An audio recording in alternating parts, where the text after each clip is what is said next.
pull this book out. Welcome, everyone. We're so glad you're with us tonight. It is a special night here at our Hope Books bookstore in Matthews, North Carolina. We are releasing a brand new collaboration book called Voices of Hope, Inspiring Stories of Strength and Resilience. You can find this book right now on Amazon.com, but we have a special night planned because we have authors from all over the United States with us, both in-house and online. Aren't you guys excited to be here tonight? Yes. They're going to do way much better than that because I'm going to get them. But we have some incredible group of women authors that have poured their heart out into this incredible book of hope, stories of strength and resilience, not to mention trials and life circumstances. They have been through some stuff that most people would not want to touch with a 10-foot pole. And they not only grown through it, but have healed through so much. And our heart for this particular publication is that you would find hope in every single page for whatever it is that you're currently going through. As we were going through different things today, workshops, and we also do a podcast as well. Each and every single one of our authors was able to share their heart and a little bit of their story, which they're going to do tonight. And I cannot wait for you to get to hear about it. But I think even so much more in this season of what's happening all around us, we need voices of hope to rise up. And that is exactly what these authors have done. So I'm telling you, in this season, go to Amazon right now. And there's a link in the chat right where you're at. And you can go straight there, grab a copy for you, grab a copy for some friends. Great book to do a Bible study with, for you to be able to spend community and relationship with people as you're going through the process of healing and needing that hope for tomorrow. So we're going to jump into meeting each one of our authors tonight. And they're going to share a little bit about their chapter and the hope-filled things that they hope that you catch from the words that they have poured out on each and every page. So if you would not mind, and we want your full and complete attention, even in the chat. All right. So if you're watching and you're here to love on one of our authors and to support one of our authors, put their name in the chat, give them all of the, the little poppy thingies and birthday cakes and all of it. Just yes. The answer is yes. The answer is yes. Because we want to celebrate. This is a big deal. This is a big deal. When it comes to publishing, many people who set out to publish never actually get a chance to do that. And they've done the hard thing. And we're so very, very proud of them. So would you mind bringing to the attention of the room, everyone give it a big shout out for Andrea Fisher. Hello. The room loves you, my friend. The room loves you. You win as the best studio audience on the planet. If you're watching, fill up the chat because I said so. All right. Your chapter is called When God Doesn't Move the Mountain. Yes. Bliss. Why don't you share a little bit about your chapter with everybody watching tonight? Yes. So I had a couple miscarriages. And, when you start planning for a family and you find out you're pregnant, the first thing you think about is, what are they going to look like? We got to go shopping for all the cute little baby clothes, and where are they going to sleep? Like, what are we going to name the baby? And you start building all these like hopes and dreams around that child. And so I had 2 pregnancies that were normal, uncomplicated, never had a problem. And then I was hit with my first miscarriage, and you're never really prepared to go into the doctor to see like your baby on the screen. And they tell you, I'm sorry, your baby doesn't have a heartbeat. Oh, no. No. So, that really put me in a really bad place for a while. Went through a lot of hard things, questioning my faith and, God, where are you in all of this? But, we had a lot of support and all of that through that really hard time. And then, we were hit with more miscarriages, and it was a really dark time, but God really showed up in big ways that were really unexpected. Yeah. So, and as we were talking through, I think it was a little bit before our podcast. I don't even think we had started recording yet, but one of the things you were telling me, you really want the stigma that is put out there when it comes to miscarriage to be taken out of the picture. And people talk about it, right? Right. Yeah. For us to have conversations about it. That's part of the healing process. It is. Yeah. I truly believe talking about the struggles that we go through not only brings us closer together, because then other people are like, oh, she also went through that. I'm not alone. But yeah, miscarriage is like a taboo topic where it's an invisible pain. You know, it's like if you broke your arm or your leg, people can see you're clearly in pain. But when you have a miscarriage, you lose a baby, no one knew you were pregnant, depending on how far along you were, you know, how many people you told. But the world doesn't know you're walking around with, you know, an empty womb. It's just, it's really hard. And I think talking about it and just spreading more awareness around it would be so healing for so many women and people. Yeah. I know it was healing for me when I went through it. Yeah. Big time. So what is one hope-filled thing you would love for somebody watching right now to get from your chapter? Well, my chapter's called When God Doesn't Move the Mountain. And, you know, sometimes we find ourselves in life and it doesn't look the way we thought it was going to look. And it's not what we expected. And that can be devastating, heartbreaking. And you find yourself in a place where you're like, God, what next? But, you know, just really clinging to the hope that Jesus is and what he gives, that really got me through. And I say, as long as you have Jesus first, he meets you in that deep pain. You know, he's not gone. So I would say cling to Jesus because he's everything. Beautiful words spoken. Thank you, Andrea. We're so proud. Everyone give it up for Andrea. Thank you. You know, I really, really love even just the title of that chapter, because sometimes he doesn't move the mountains that we would love for him to move. But according to the word of God, everything works for the good of those who are called according to his purpose. And sometimes the mountains don't get moved because that mountain may not have needed to be moved. The one that needed to be moved, something that was going to make you stronger in a specific area. There's so many ways that, you know, we could talk through this all day. We could, but this is a short cast. Just saying, we got a lot of authors to go through. But if you're one of those that are struggling and have had a miscarriage, or you're struggling through infertility as well, this particular book is going to bring you so much hope, and you are not alone. That's another thing that we've talked about that pretty much all day. You're going to see that as going through this book, there's a theme of community and connection with people. And we want that for you. So without further ado, let me introduce our next author of the evening, Miss Michelle Moreau. Come on down. She's working on about 2 hours of sleep, but she's got it. Not even that. Not even that. Okay.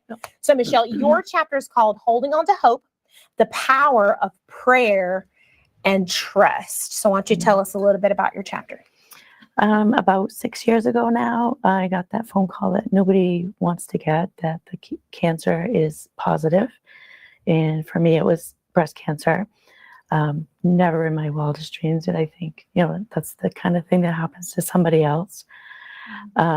So I have my husband, was my rock, and my family and friends got me through that. But I really had to rely on God. It brought me closer to him. I was never alone. And I knew step by step, every day, take it day by day. And he took something very ugly and made something beautiful. And turned it into something beautiful. That's right. That is right. Yeah. And I like to think of it, I mentioned it earlier today, that the breast cancer is just a chapter in my life.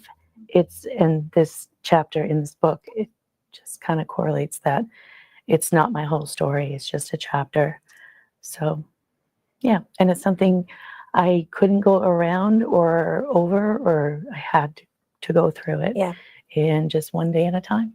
Yeah. And I grew closer to him, and I wouldn't change it, really. Yeah. That's pretty profound, what you just said. It's not anything. The themes of everything within this book, the hard stuff in our life, we can never go around it. We can't go over it. We have to walk through it. And as we're walking through it is when the change happens. It's when the revelation happens. It's when the healing happens.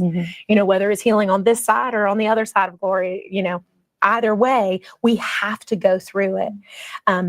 And your chapter wraps itself around that. And I love that too. This is just a chapter. This is just a chapter. It's a very not the whole special story. chapter. It is a very special chapter. And it's a chapter that not only, yes, you had to walk through it, but so many people are going to be able to glean hope from it from here on out because you shared it. It's something quite beautiful. I might add, quite beautiful. So what is one hope-filled thing you would love for someone watching tonight to catch? I hope that just by reading how God, He was always there with me, that will help them to know that they're not alone. Yeah. He is there, and He just wants us to reach out. That's His one wish, and that's what I did, and He got me through it. Yeah. And we're so glad He did. And now you've shared your chapter of your life with all of us. So I'll give it up for Michelle. She's dealing with a little bit of laryngitis, which I'm feeling you. I'm feeling you. What a beautiful, beautiful, beautiful chapter. Each one of these incredible hope-filled chapters are meant to give you some support, some strength to make some changes in your life, some strength to hold on to for tomorrow, or some for you even in this moment. My husband says this all the time. How do you eat an elephant? One bite at a time, which I don't understand why you'd eat an elephant, but I'm just saying, sometimes we need a moment by moment, one bite at a time, one movement at a time, one day at a time. And you're going to get a lot of that actually from our next author as well. But if you're watching right now, go to Amazon.com. The link is in the chat. Grab a copy of this book. And if you are watching for a specific author to support them, please let us know in the chat as well. You're just as much of what happens in this room as the people that are actually in this room. So to talk a little bit about those one moments at a time, one day at a time, I'd love to invite our next author, Rebecca Toms, to the table. Oh, wow. I'm loving the feel that's happening in this room. The vibe. The vibe. It's such a vibe. My daughter would be so happy to hear that. Because our kids are about the same age. Yep. The Lord. vibe is vibing. The vibe is, oh no. Oh no. Oh no. What do they say when you look really good? It used to be its on fleek, your outfit's on fleek. That's so old now, apparently. I don't know. Fit check. Fit check. Your drip. Oh, gosh, Is that what I they can't. say? I just feel like your nose is dripping. That's just gross. Middle school teacher props. I digress. My So- students would be mortified. Oh my hearing that out of goodness. mouth. Your students and both of our children. Yes, Totally correct. mortified, but that is okay. So your chapter is called Lost, Still I Rise, Never Alone. Why don't you tell us about it? So in 2018, I had a staph infection pretty spontaneously that almost took my life. I was rushed to emergency surgery straight from the doctor's office and ultimately had to relearn how to walk. And a second surgery 6 weeks later because they didn't think they got it all.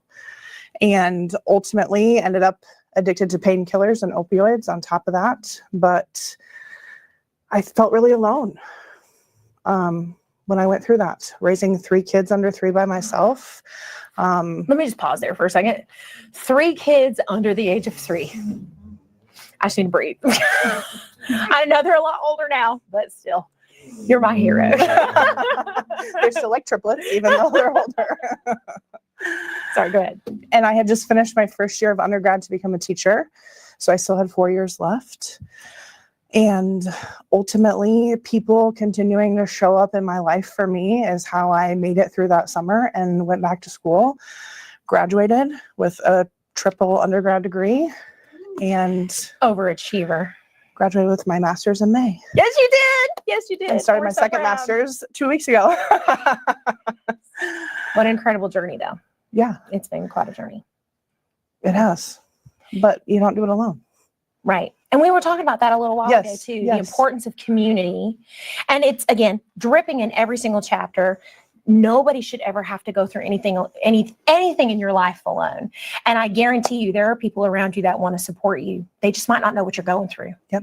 You know, they might not know. So, in the midst of all of that, with doctors not knowing what was going on. Then you have one doctor that figures it out, Yep. and your kids are in the mix of it, and then all of the things are going on. How were you in the process of going through? Did you feel like that stamina to push forward? Did you have your moments where, you know, things just didn't think it was going to ever work out? Very isolated, Yeah. very lonely. It just felt very sad. I mean, that's very heavy Yeah. when you don't have anything, you feel like you don't have anything to cling to. Yeah. And it takes being vulnerable with people in your community so that they can show up for you. Yeah. And that's okay. And that's how you heal. And that's how you heal. That's how you heal. And that is okay. Yep. That is okay. 100%. And it's not going to look the exact same for every person. No. Every story is so very unique. So what is one hopeful thing you'd love for them to catch from your chapter? No matter how broken or how in pain you are, God will always come back for you. It's pretty profound. Like, that's it. You're done. We're done. Mic drop That was and so out. good. That was so good. And we're so proud of you because now your master's degree and you're heading on to the next one. And is presidency next? I mean, Maybe. We won't take it off the table. No, we won't take it off this table. No, but you're doing so many wonderful things in the special needs community of your district, and so many wonderful. We're just so very proud. Thank you. I am so very proud. Thank you. I don't know if y'all proud, but I'm proud. Anyway, y'all give it up for Rebecca. Did you ever do that? The round of applause. So 3 kids under 3. Just the inside of me just felt sleep deprived all over again. And I only have 2, and they're 6 years apart. Okay. Like we've said from the beginning, each and every chapter has such a special perspective from each and every author because they're also very, very different. Their life stories are very unique. You're going to find your story within one of them. I'm telling you, it might not be exactly the same, but each and every one of these chapters has something for you to connect to, whether it's your need for community, whether it's walking through healing from a cancer diagnosis, whether it's a loss of a loved one. It doesn't necessarily matter. This book right here is going to bring you so much encouragement and bring encouragement to the people around you as well. So I would love for us to, I almost said announce. I would love for us to encourage my next author to come up. She doesn't really need any encouragement because she's pretty stinking awesome. Anyway, give it up for Shannon Sanchez. Ma'am, speaking of drip. I don't know if you can see the sparkle on this suit, but it is all things to all people. In You're this awesome. moment. Oh, you look fabulous. Thank you. I'm so proud of you. Thank you. Okay. I'm so proud of all of our authors. Just an incredible job. Your chapter is called You Are Worth the Work, Healing Your Inner Child. You have a very, very special story to tell. So why don't you share a little bit? Oh my goodness. I know. Yes. You get this much. You don't get that much. Just this much. I mean, Just when the full book comes out. Yes. It's coming. It's coming. It's coming. It's coming. But for this chapter specifically, when you presented the idea to me, I prayed about it and I was like, Holy Spirit, what do you want me to write about? Yeah. And I had no idea. But then he was like, we're taking it back to your childhood, which is something I never shared with anyone, really. So in my chapter, I talk about childhood trauma and the things that I had to overcome to get to the place where I am right now. So I went back to the places of hurt, the places, the dark places in my life, and just what I needed to get through with the rejection, the silence, the anger that was inside, to get to a place of healing. Yeah. Yeah. It was an easy road. It was not. We're still walking through. Yeah. Still walking through. And you've been a little bit everywhere. And we won't go into your whole story. Like I said, we won't go into the whole story.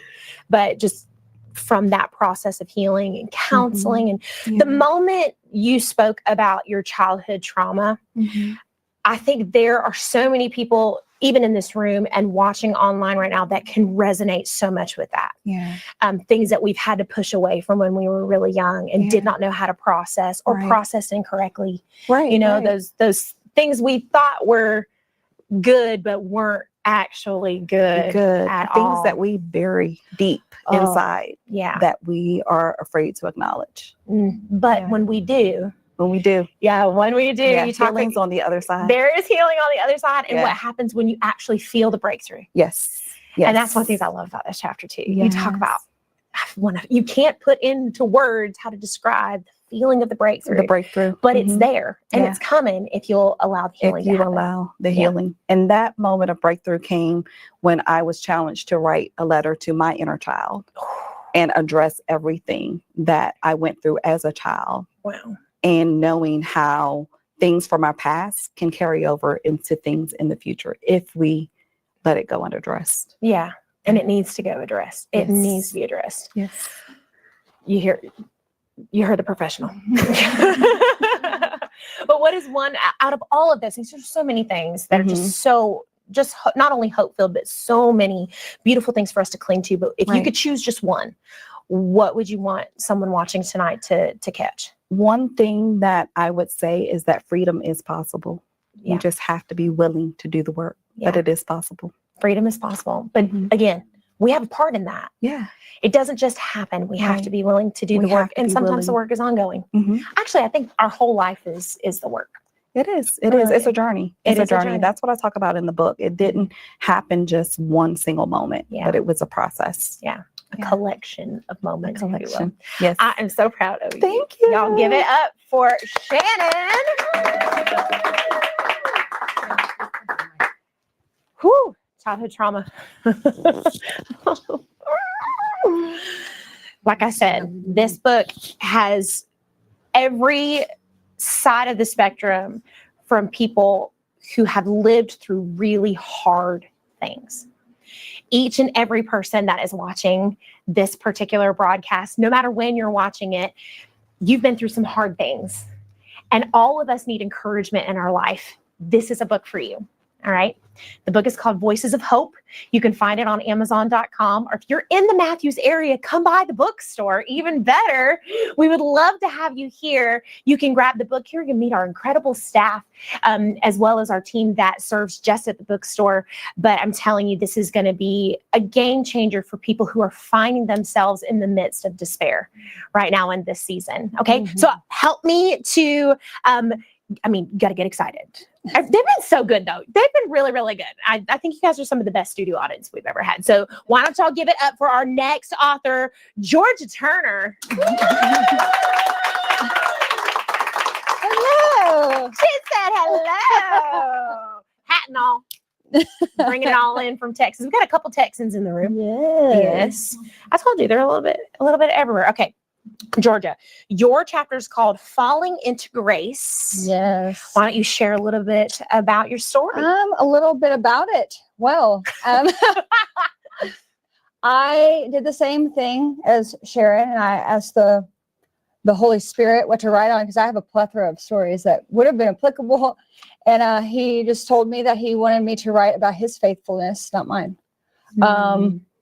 And so I chose the story that I chose because it was literally a time of my life that I didn't know him relationally, but he knew me. And his hand was on me the entire time. I became homeless. I was falsely accused and put in jail. I lost my job, my place of stay, my college. Everything in my life changed within probably about 5 minutes. Wow. And he just shut the door on everything that wasn't for me. And at the time I didn't know that, like, I'm just like, nothing's working. Like, woe is me. Like, I was just like so pitiful and everything like that. And it turns out that he was trying to give me everything and more, that my heart desired. And you'll read that in this chapter. I'm not going to spoil it. Yeah, but I think it's just really a good testament that we don't put God on the throne. Yeah. And we didn't put him there. So we can't take him from there. Yeah. And that he loves us so much that he sees us even when we don't even look for him. And my story, particularly this one, is a really good testament to that. Yeah. I'm not going to tell you anything. Like other than that, I was homeless and now I'm not. And now I'm a business owner and I wasn't, and like all of this stuff. You say that so nonchalantly, like it's not a big deal. I was homeless and now I'm not, and then I'm a business. God is he's so faithful. He's so faithful. And I love what you just said. He was faithful even when I didn't know him, even when I didn't know him. Yeah. Just because we're not at a specific place doesn't mean that we are still not his kids, Right. right? We're still his children. We're still the apple of his eye. And he's Yes. still watching out for us. And sometimes that means going to jail Yeah. to get you out of the place that you're in so that he can get you to the place he's called you to be. And, you know, now your family has grown and you're in different places. You got wonderful things happening, ministry, school, the Yes. whole 9 yards. And I think your chapter is a testimony that anyone's story can be rewritten. That God can rewrite anyone's. Dadgummit, I didn't bring tissues up here, man. Every time, but it is. It's a testimony that there's no place that you can go that you're too far gone. What was it even that David wrote in Psalms that even in hell, you're with me. Yeah, like you're with me. Thank you. Even if David were to go to hell, like God would be there. Yeah. And so, I mean, that's as far as you can On get. the mountain, you're with me. In the valley, you're with me. If I make my bed in the depths of hell, you're there. Yeah. And it's so true. And if you could, from your perspective, because, you know, you and I could talk about this all day long, talk about the faithfulness of God. In fact, I feel like that's even my own life story and how faithful God has been when I have not been. When I have not been faithful. He's stinker. He is always faithful. He's always faithful. He's always good. He always puts the right people in your life at the right time. He'll close. I think some of the biggest faithfulness, I think it's a little bit the same for you, is he's closed doors that I desperately wanted opened. It would not let me walk through them, knowing full well I would not be the person I am right now if it was open. Because I'd have been like, I'm going in. I'm going in. And he said, no, honey, that ain't for you. That's not for you. Yeah. So from your perspective, what is one of the deepest things you would love for someone to get from reading your chapter? I would want to say, because if you would have told me anything of my chapter when I was in it, I would have laughed at you. I would not have believed anything you said, but the Lord is the author of our faith, which means we don't even have to strive for faith. And I think that religion has really taught us that it's a transactional thing. Like God's love is transactional. And it's not, because even when I was doing drugs and I was running around and I was spiteful and I was bitter and I was angry, like so angry, he met me where I was. And I mean, he had a stranger buy me a house so I could live in it. So you could live in it. Right. And I mean, I wasn't living correctly. And I mean, it's not an excuse to live like an unrighteous life, but at the same time, he meets us where we're at, and there's freedom in that. And it's a relational journey. Yeah. And I mean, the scripture says that the righteous fall 7 times and they get back up. So you don't have to have the answer. You don't have to have the end of the story. You don't have to know it all, honestly. Yeah. You just have to take the next step. And I just want to encourage anybody watching that you might not have the full picture, but all you need is the next move. Yeah. You just got to get back up. Yep. You just got to try one more time. Excellent. So, awesome. Thank you, my friend. Y'all give it up. Thank you. I cried on the book. Now it has a tear mark, and that's okay. That's okay. Thank you. Thank you, Mike, for getting those for me. I appreciate you. Okay. For our last in-house author, and then we're going to go online because we have some incredible authors online as well. Would you please welcome to the table Miss Eva Gordon? My sweet friend from all the way from New York, all the way. All right, Eva, your chapter is called It's Okay Not to Cry. Yes. You have been through some stuff in the past year. Yes. Why don't you share with those who are watching a little bit about your story? Thank you so much. So last year, my brother died unexpectedly, age of 51. And it's been a really beautiful struggle. I would say that. And I speak about how grief is many colors, different ways of grieving. And I've yet to cry about his death, but I think through my own, God gives you tools. Yeah. God gives us earthly tools to heal through the healing journey. And whether it's therapy, prayer, Bible reading, exercise, you get things to really start the process. So, but I think for me, I want to stress the importance of community That's good. and not going through anything alone of that Yeah. nature, because my brother was not in the hospital, didn't have any major illnesses, just God called him home. Yeah. And so leaving his wife and daughter behind, a 9-year-old daughter, his wife. So it's very hard to understand God's plan. Yeah. And what we have to say is, God, you know what you're doing, and trust it. And that's really been hard. Really been hard. I think that's hard for everyone. Yeah. You know, I heard someone say, and I want to say it was probably Craig Rochelle. He's one of my favorite leadership authors. It said, in today's day and age, there is no guarantee, whether it's you're working for someone or someone in your family, that there is a trust factor there. That we are now at a day and age where the word trust is almost non-existent. And what does the Lord ask for us to do? Trust. To trust him. He asks us to go counterculture. Yes. Counterculture and trust a true living God who we can't see with our eyes. Yes. We have to know without a shadow of a doubt that he is in it no matter what it is. And the only way we can build that trust is through relationship with him and through relationship with believers. Yes. And how important community is in building that trust. Yes, definitely. So very important. So in the midst of your story, really tell me, it's fresh. It's still fresh. It's still fresh. It's still fresh. For those of you who have just gone through the loss of a loved one and it's still fresh, even knows what you're going through, you need to read this particular chapter. Barely a year ago. Yes, a little over a year. Yeah. June of this year. June of last year. Yes, nothing actually wrong with him at all. Just here one moment, and gone the next, and gone the next. So if you could give someone who's going through what you've had to go through the past year, if you could give them a piece of advice to bring them hope, what would that be?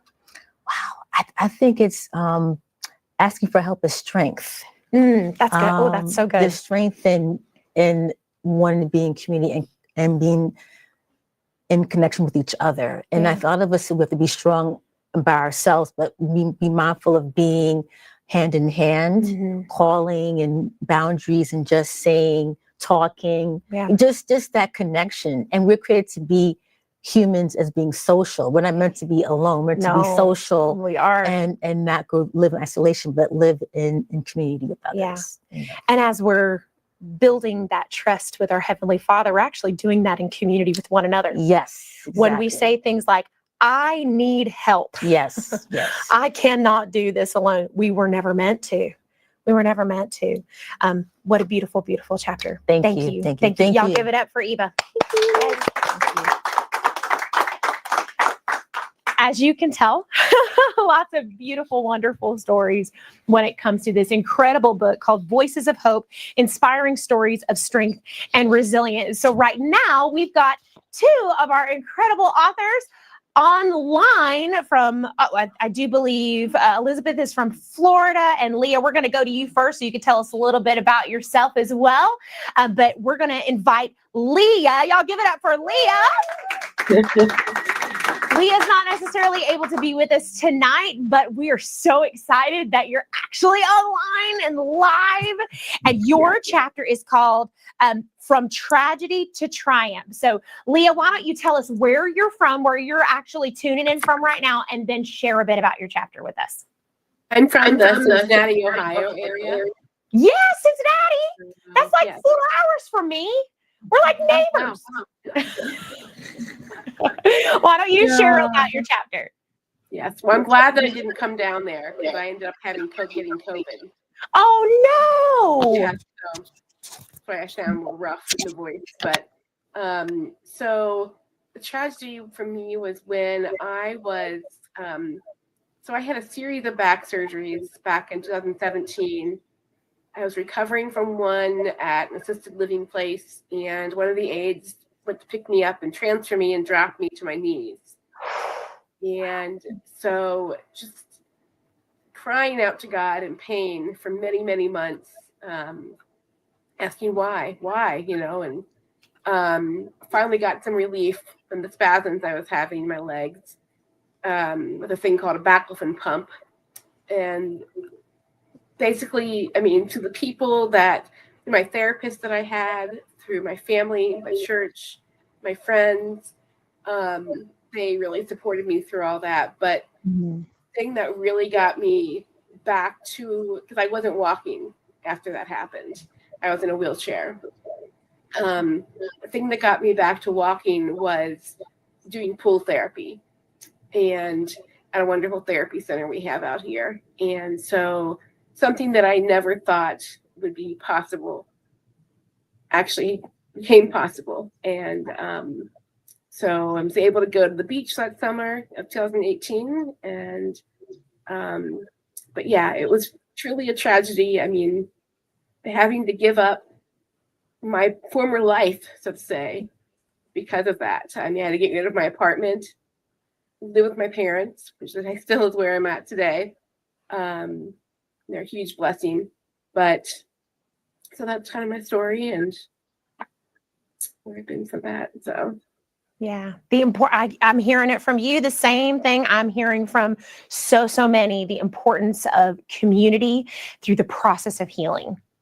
And I'm with you. We never quite know what is going to be the thing that changes everything for us. For you, pool therapy, something you didn't even think was possible, and now you're at a different place. And what a testimony that is to people who are going through, whether it's bodily ailments, mental health illness, you name it. There's tragedy that has literally struck all over the place.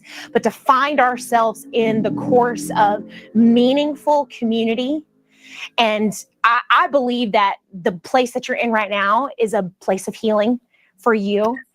So what are some of the things that you have found have really given you strength in the process of it all?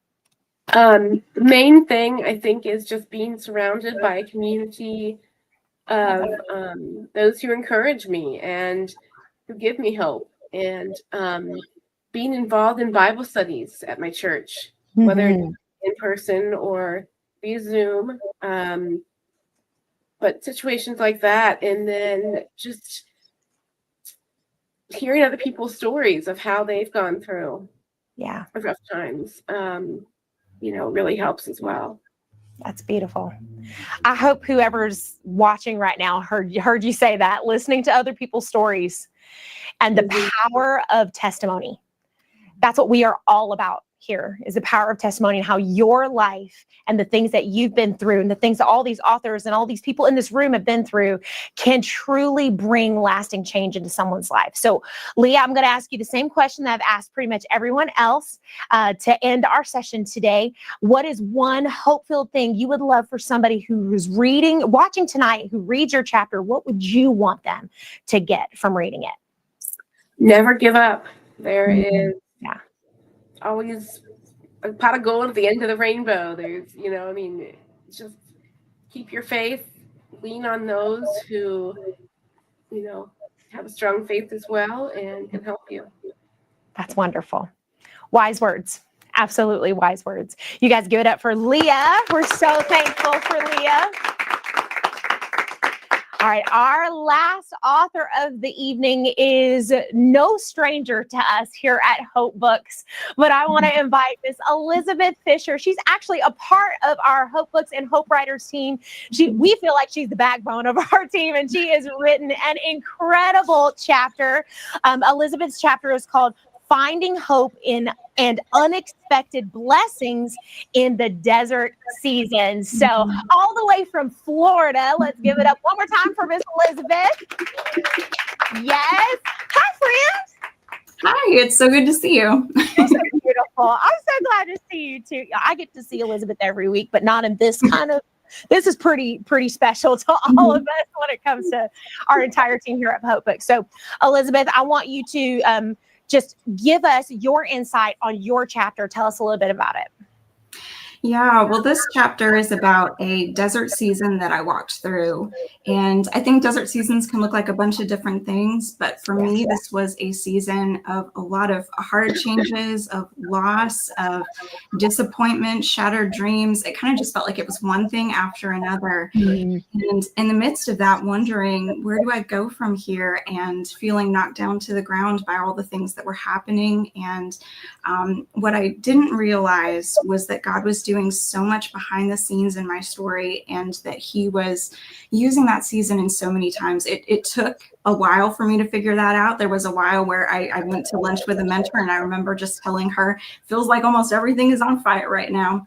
But eventually, once the fire cleared and the ashes were there, beauty started to emerge from that. And I began to realize God is doing so much more here than I could see in the moment. And I think I've only even just begun to see the start of it. I believe there's so much more still to come. Isn't that the truth, though? I mean, and we never get to see the effects of sometimes we'll never see the effects of the things that are happening behind the scenes. Seriously. The things that we thought are just failures in our life. As soon as you said fire, I immediately went to dumpster fire. I don't know why. But what we see as just the worst possible thing, the Lord's looking at it like, no. This is the best thing for you. This is the best thing for you. In the midst of that, what do you feel like is something that really got you through that process of processing? Yeah, well, there was one of the things that the Lord just perfectly orchestrated in my life, and should be no surprise that he did this, but a couple months into the start of that desert season, I started going through a Bible study with my church on the book of Esther. And it's a very familiar story to me. I've studied it a number of times before. And so as I was going through it this time, what stood out to me was that it was a lot like when you watch a mystery movie for the second time and you see all the things you didn't see the first time. And so then you get this different perspective on it. And in the same way, because I knew where the story was going to go, I could see all these things that God was orchestrating, all the details that he was preparing, all the ways he was at work. And what struck me was that I could see that, but Esther couldn't see that. And yet it didn't mean that God wasn't at work. It didn't mean that he wasn't doing all kinds of things behind the scenes. She just didn't know it yet. And I clung to that because I realized, even in some times when I felt just incredibly discouraged as I walked through this, I kept just coming back to the fact that God is doing so much more here than I can see right now. And just because I can't see it doesn't mean that he isn't still at work, that he isn't still walking me through this season, that he isn't still my good shepherd who knows where he's leading me, and I can trust him. Gosh, can you just keep talking? Because I mean, just such wonderful, not only insight, but thank you so much for sharing your heart. And the seasons are not easy. I mean, none of the seasons that any of our authors have been through have been easy. But Elizabeth, to end our session tonight, what is one hope-filled thing that I'm going to change this a little bit. What is one hope-filled thing that you clung to during the process of your healing? I think one of the big things that I realized during that time is that we can get so caught up in the way that we think our lives should go. And sometimes we're clinging so much to the way we thought life should look. And when we release that, when we let go of our need for things to work out a certain way, and we say, you know what, my hope can't be anchored in my circumstances. My hope has to be anchored in the Lord and knowing that he knows where he's leading me. And I just have such a limited perspective on this. When we release that, then we're finally able to see the things that he's doing around us, to embrace new things, to see where he's calling us, to see where he's leading us forward from there. And so I think that's one of the things that I've learned so much about, and that God has just been helping me to release my expectations of this season and this stage of life, and to embrace where he's called me to be, and to realize that there's still beauty to be found even when I'm here. Oh, yeah. Release the expectations. You know, there's so much more that he could put in your hands when they're open. Yes. Instead of when you're clinging to the things that you're expecting to happen. And I think that's something for all of us, especially right now, with our book that's coming out and the things that are happening in the world today. We need more of this. and not more of this. You know, we don't need this. We need this. So thank you, friend. We're so proud of you. Excellent job. We do have one other author that couldn't be with us tonight, Miss Jackie. Her chapter as well, talking through her life struggles, definitely going to be an incredible encouragement to you. The book is called Voices of Hope. You can find it on Amazon.com. Inspiring stories of strength and resilience. And if you didn't catch this whole thing from this incredible group, maybe you tuned in late, I highly recommend watching it from the beginning to hear each and every person's personal stories of trial and triumph. All right. Some of them still and I'd say all of us still walking through the process of some of these things. It is a journey, like we were talking about a little bit earlier. But as they're going through the journey, I see the same journey in your life. Wherever you are, you may be at home, sitting, just watching it on your phone. You may be listening in your car. No matter where you are, we see you. You are seen, okay? Not only by us, but by a real living Father, the one that we get all of our hope from, okay? So our hope for you is that you will find the encouragement, the strength, and the stamina that you need within these pages for you to take some big steps of faith, some baby steps of faith, or maybe just lean into what a good friend of mine says is the lyrics of delight that he sings over you.